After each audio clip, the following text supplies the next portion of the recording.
Communist party Marxist CPIM ఆధ్వర్యంలో బ్రహ్మంగారి మఠంలోని సుందరయ్య భవన్లో press meet ఏర్పాటు చేస్తూ ఉన్నాం.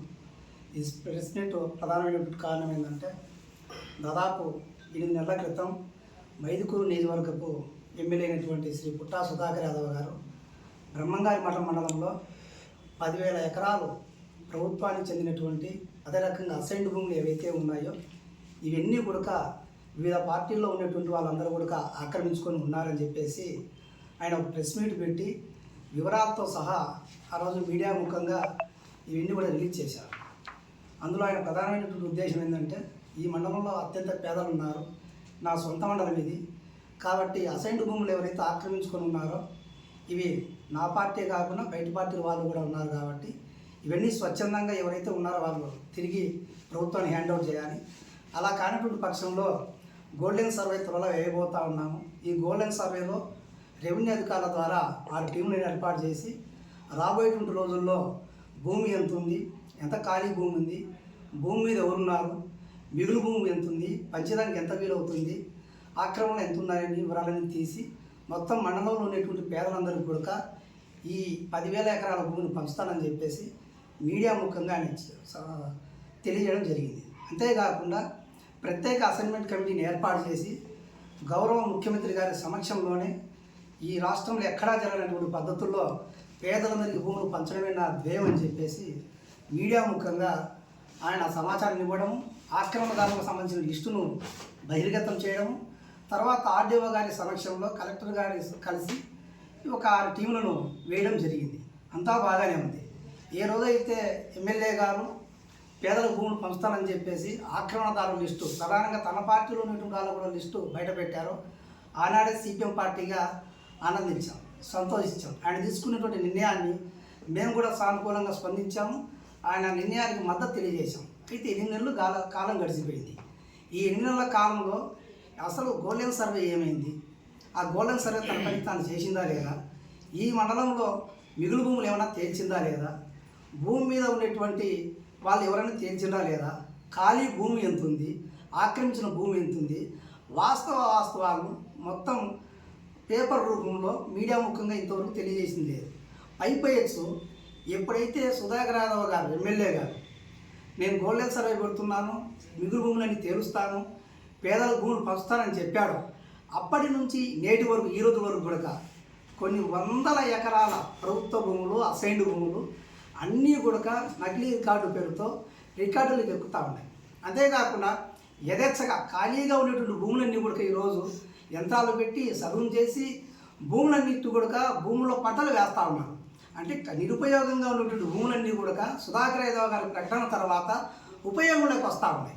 ఖాళీ భూములే పంచడానికి సాధ్యం కానప్పుడు ఉపయోగంలో ఉన్నటువంటి భూముల మీద పట్టలు ఉన్నటువంటి భూములు సుధాకర్ యాదవ్ గారు ఏ రకంగా పంపిణీ చేస్తారు? అందుకు కాబట్టి సుధాకర్ యాదవ్ గారు ఇచ్చినటువంటి వాగ్దానం ప్రజలకు సంతోషించదగినప్పటికీ అది ఆక్రమణదారులకు వరంగా మారింది. ఇంతవరకు మా భూములకి ఎవరు రాలి అని చెప్పేసి నిమ్మకు నీరెత్తుగా ఉన్నటువంటి ఆక్రమణదారులు సుధాకర్ యాదవ్ గారి ప్రకటనతో జాగ్రత్త పడతాను. ఇప్పుడు ప్రత్యేకించి రీసర్వే పేరుతో జరుగుతున్నటువంటి తతంగా మనం చూస్తూ ఉంటే ఎక్కడికక్కడ రీసర్వేలో ఇష్టానుసారంగా నకిలీ రికార్డులను ఎక్కిస్తూ ఉన్నారు, నకిలీ పేర్లను ఎక్కిస్తూ ఉన్నారు, రాత్రి సేద్యాలు చేస్తూ ఉన్నారు, యంత్రాలు పెడతా ఉన్నారు, చెట్లు వేస్తూ ఉన్నారు. అంటే పేదలకు ఏ భూమి అయితే దక్కాలని సుధాకర్ యాదవ్ గారు అనుకున్నారో ఆ భూమి అంతా ఉపయోగంలో తెచ్చి ఆ భూమిని నకిలీ రికార్డుల పేరుతో తమ కింద దాచుకునేటువంటి ప్రయత్నం భూ కబ్జాదారులు చేస్తాను. సుధాకర్ యాదవ్ గారు చెప్పిన మాట మూలకంగానే ఇదంతా జరుగుతూ ఉంది.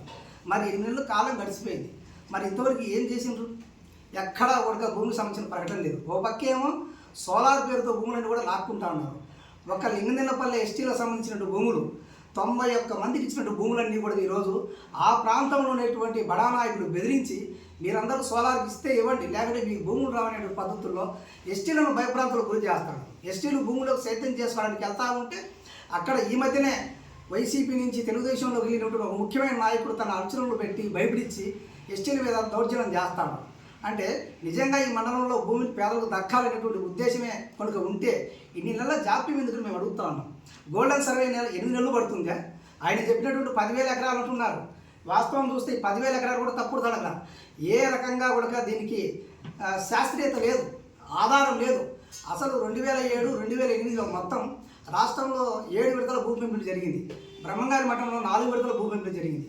4 విడతల భూ పెంపులో మొత్తం జరిగిందంతా కూడా 2300 మంది లబ్ధిదారులకు మాత్రమే భూములు పంచారు.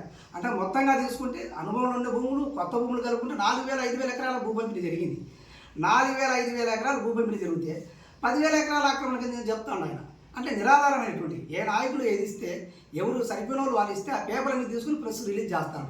కాబట్టి ఇప్పటికైనా కూడా సుధాకర్ యాదవ్ గారు 10,000 ఎకరాలు ప్రభుత్వములన్నీ ఉంటే ఉండొచ్చు, మేము తప్పుపట్టడం లేదు. నిజంగా 10,000 ఎకరాల ఆక్రమణ గురై ఉంటుంది. మేము 10,000 కాదు, మేము 15,000 సిపిఎం చెప్తా ఉంది. మేము ఇప్పటికే చెప్తున్నాం. ఇప్పటికే చాలా నిర్లక్ష్యం జరిగింది, చాలా లేట్ జరిగింది. మీరు చేస్తున్నటువంటి లేట్ ఏదైతే ఉందో, మీ సంకల్పం ఏదైతే ఉందో, నిజంగా పేదలకు భూములు పంచాలని నిర్ణయం అయితే ఉందో ఆ నిర్ణయాన్ని గండి కొట్టేలాగా ఉంది. మీరు తీసుకున్నటువంటి మంచి నిర్ణయం అవాస్ పాలయ్యేలాగా ఉంది. కాబట్టి తక్షణమే ఎమ్మెల్యే గారు స్పందించాలి. గోల్డెన్ సర్వేలో తేలినటువంటి విషయాలు బహిర్గతం చేయాలి. వెంపడే 10 రోజుల్లోనో, 15 రోజుల్లోనో, 20 రోజుల్లోనో ఈ సర్వేలో వచ్చినటువంటి నిజాలు బయటపెట్టి పేదలందరికీ భూములు పంచడానికి ఎమ్మెల్యే గారు వెంటనే చిత్తశుద్ధితో పనిచేయాలని చెప్పేసి మేము విజ్ఞప్తి చేస్తాం. అలా జరిగిన పక్షంలో ఏముంది, ఈ నెల కాకపోతే రేపు నుంచి పంచాయతీ ఎన్నికలు వస్తాయి, నోటిఫికేషన్ రిలీజ్ అయింది, ఎన్నికల కోడ్ వస్తుంది. పంచాయతీ ఎన్నికలు, జెడ్పీటీసీ ఎన్నికలు, మున్సిపాలిటీ ఎన్నికలు, ఇంకో సంవత్సరం పాటు ఎన్నికలు. ఇంకా పేదలకు భూములు దక్కే పరిస్థితి లేదు. కాబట్టి సిపిఎం పార్టీ మేము డిమాండ్ చేస్తాము, సుధాకర్ యాదవ్ గారికి చిత్తశుద్ధి నిరూపించుకోవాలి. ఆయన చెప్పినటువంటి 10,000 ఎకరాల భూమి ఏదైతే ఉందో వాటిని స్వాధీనం చేసుకోవాలి. మండలంలో ఉన్నటువంటి అర్హులైన పేదలందరికీ కూడా 2 ఎకరాల భూమిని పంచాలని చెప్పేసి మేము డిమాండ్ చేస్తూ ఆయన విజ్ఞప్తి చేస్తాను. ఆయనకు మేము ఒక ఉత్తరం కూడా సిపిఎం పార్టీగా రాస్తాను. ఆయనకు ఈ ఉత్తరాన్ని కూడా ఆయనకు ఫ్యాక్స్ పంపిస్తాం. ఇదే మీడియాకు కూడా వెళ్ళజేస్తున్నాం. విజ్ఞప్తి చేస్తున్నాం. కాబట్టి ఈ విజ్ఞప్తిని ఎమ్మెల్యే గారు సానుకూలంగా స్పందించి మండలంలో ఉన్నటువంటి ప్రధానమైన సమస్యను పరిష్కరించాలని చెప్పేసి మేము విజ్ఞప్తి చేస్తాను. జి శివకుమార్, సిపిఐఎం జిల్లా కార్యదర్శి వర్గ సభ్యులు, కడప.